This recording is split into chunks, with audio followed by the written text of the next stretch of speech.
Telangana high court justice Nagesh Bhimapaka ముందు హాజరయ్యారు finance secretary Sandeep Sultania. Finance secretary Sandeep సుల్తానియాను ఎస్కార్ట్ చేసిన హైకోర్టుకు తీసుకొచ్చారు పోలీసులు.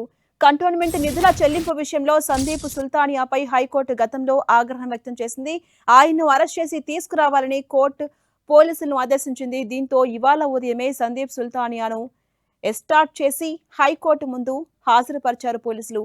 అయితే కంటోన్మెంట్ కు నిధుల చెల్లింపును ఇప్పటికే సగం పూర్తి చేశామని కోర్టు దృష్టికి తీసుకొచ్చారు సందీప్ సుల్తానియా. మరికొన్ని నిధులను ఇన్స్టాల్మెంట్ రూపంలో విడుదల చేస్తామని చెప్పారు.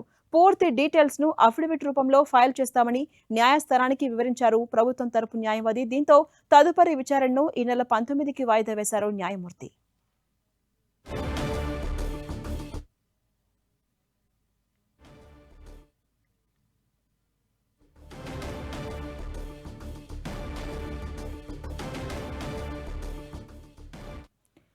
ఇక అప్డేట్స్ మా ప్రతినిధి కిరణ్ అందిస్తారు. కిరణ్, తెలంగాణ హైకోర్టు జస్టిస్ నగేష్ భీమపాక ముందు ఫైనాన్స్ సెక్రటరీ సందీప్ సుల్తానియా హాజరయ్యారు. ఆయన్ను ఎస్టార్ట్ చేసి పోలీసులు కోర్టు ముందు హాజరుపరిచారు. అప్డేట్స్ ఏంటి?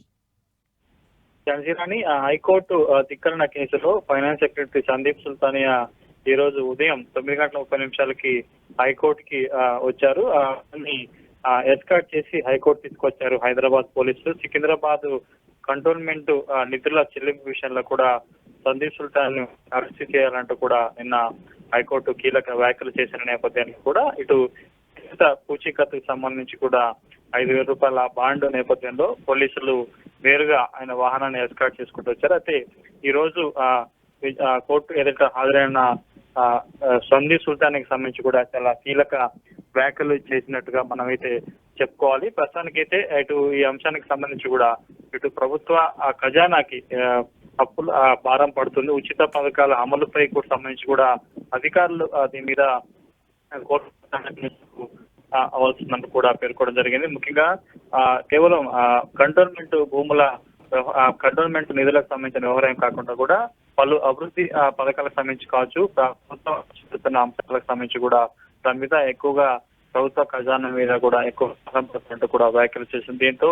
చాలా మంది ఐఏఎస్ ఆఫీసర్లు కోర్టు ధిక్కరణ కారణంగా ఇటు హైకోర్టులకు హాజరవుతున్నట్టుగా చెప్పింది. ఇక ముఖ్యంగా సందీప్ సుల్తానియా మీద కూడా కొన్ని వందలకు సంబంధించిన కేసులని, ఈ కేసులకు సంబంధించి కూడా జీవితకాలం అతడు జైల్లో ఉండాల్సి వస్తున్నట్టు కూడా కొన్ని తీవ్రమైన వ్యాఖ్యలు చేసినట్టుగా చెప్పుకోవాలి.